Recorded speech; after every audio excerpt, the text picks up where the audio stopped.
So guys, first test AR chassis, 2.91 volts, sprint dash VMAX.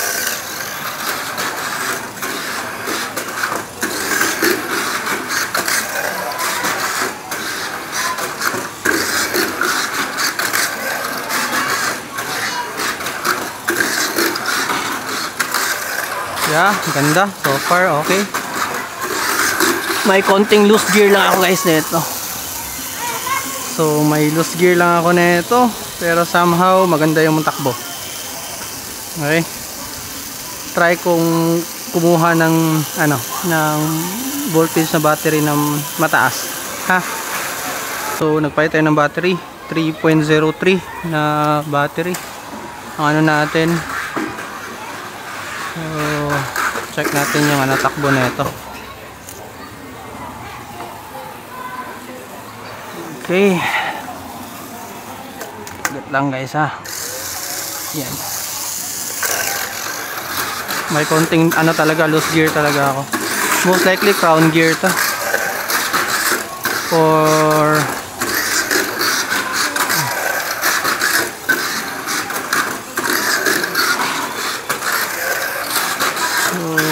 ganda naman guys yung takbo ng AR VMAX.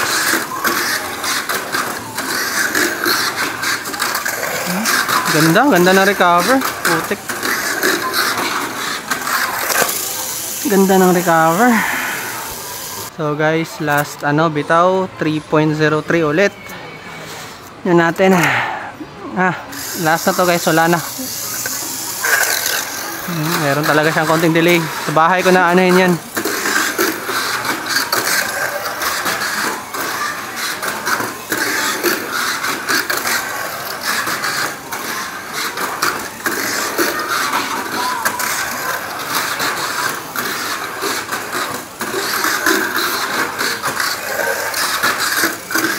Ganda ng niya guys, oh. Ang ganda ng lapat niya. Yun lang, maliktad. Alam niyo yung reason bakit bumaliktad yan guys dito? Kahit naka down thrust na yung akin. Kasi dahil dito yun sa ko. Dito sa stabilizer ko. Eto, kung nilalagyan ko to ng tape guys, mawawala yung ganun niya na part. Slide kasi yung ganito eh. Dapat mas maiging lalagyan mo yan ng lalong-lalo na pagkakanain mo yung yung layout, yung magmamabilis ka. So might as well, wag yung kalimutan, lagyan talaga yun ng tape yun dito. Tingnan niyo yung tingnan niyo yung tama ng tingnan niyo yung tama ng itang ha. Makikita niyo naman 'to eh. Yan. Tingnan niyo yung tama ng Yan, kung may naka-tape yan guys, hindi yan magsa-slide. Hindi yan magsa-slide, okay? So I think so far yun lang yung regarding dito sa natin, test natin. By the way pala guys, ito yung build ha. Ito yung build. Kayo na yung kayo na yung nito. Kasi tinatamad na ako eh. Pwede namang pwede din na same na yung braking nyo na same sa tawag na ito, same sa Pinas, yung dito lang. Pwedeng gano'n na braking lang ha, yung dito lang na part. Pwede yun. Tsaka tingnan nyo yung tama ng brakes ko. Yan. Hindi naman siya yung napupudpud na na tulad nung dati. So I think yun lang regarding dito sa build. Ang ko lang dun neto guys, tinitingnan ko yung kasi naka medium dia ako nung before eh. And then ibinaba ko konti yung yung rollers niya, yung angle net, kasi nasa mataas to na part na area. Andito nakita ko nga last time pagdating sa mga corners nagkakaroon siya ng delay talaga nung nasa mataas to. Kaya ang ginawa ko, binaba ko siya, which is na-eliminate naman yun dito nung nakita ko yung reaction ng dito na part pagka ko is na-eliminate yung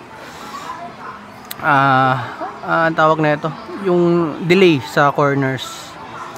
So I think kabuhan so far maganda yung bima, maganda yung lapat niya so far. sobrang sobrang nakaganon lang siya na tumatalon, parang ganyan lang talon, walang hindi gumaganyan,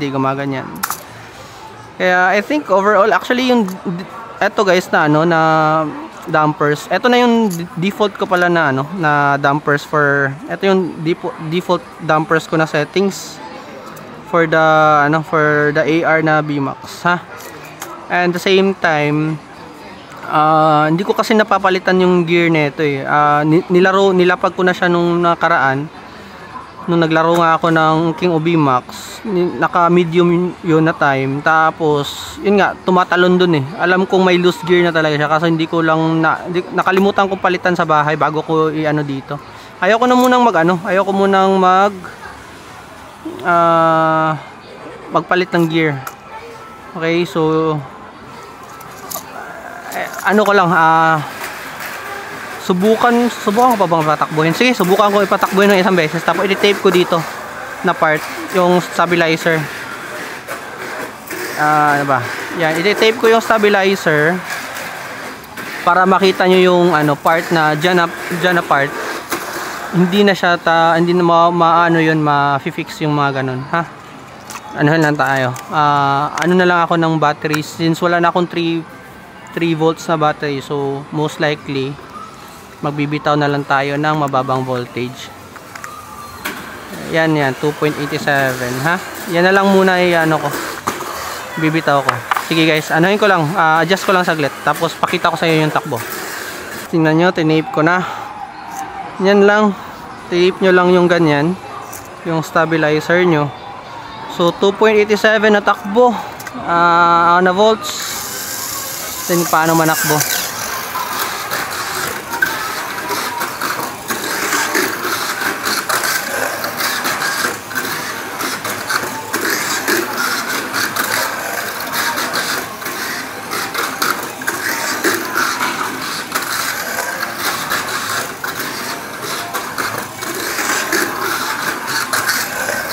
So may mga areas siya na dahil sa loose gear niya na medyo medyo may delay. Yun. So far okay lang.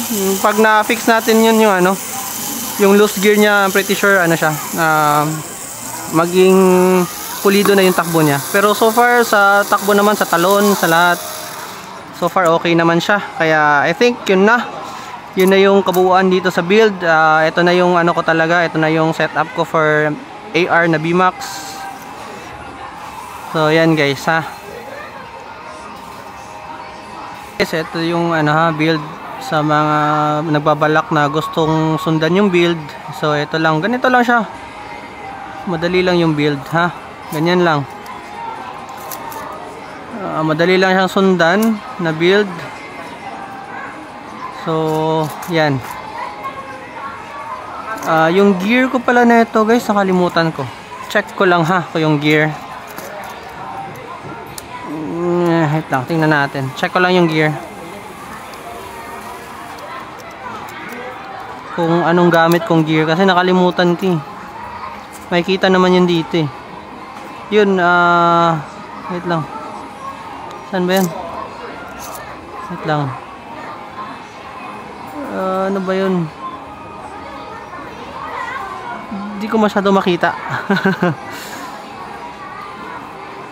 Wait lang ha, tingnan ko yung gear guys. Sa mga nagtatanong kung anong gear ko nun is 3.5 ha, yung nakaano kanina. Hindi ko na titingnan kung takbo ng 3.7. Basta nyo na lang, image na lang yun na sa 3.7 kung ha. So yun guys, yun na yung kabuuhan ng runs na to, yung pag-test ng mga kotse. Anayin ko lang yung kabuuan, and hanggang sa huli guys, ulit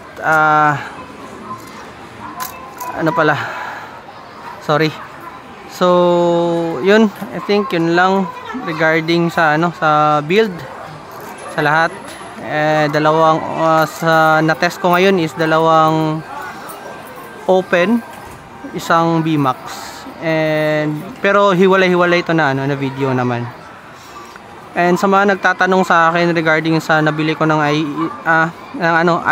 ISDT na charger na C4, eto siya. Tsaka guys, convenient talaga siyang may power bank lang yung gamit ko, nakakapag-charge ako. So okay, I think guys yun lang for today's video, and again, once again, thank you sa panonood. Salamat talaga sa lahat, and see you again for my next video. Salamat.